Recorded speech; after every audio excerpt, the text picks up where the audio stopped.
issued a severe thunderstorm warning for north central Montgomery County in southeastern Texas. Let's go. Southwestern San Jacinto County in southeastern Texas. Southwestern Polk County in southeastern Texas. Southeastern Walker County in southeastern Texas until 4:45 p.m. Central Daylight Time. At 4:17 p.m. Central Daylight Time, a severe thunderstorm was located 9 miles southeast of New Waverly, Oregon, 9 miles northeast of Willis, moving north at 15 miles per hour. Hazard, 60 miles per hour wind gusts and quarter-size hail.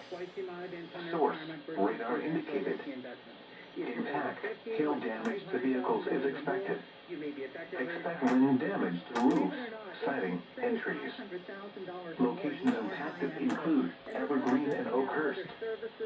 For your protection, move to an interior room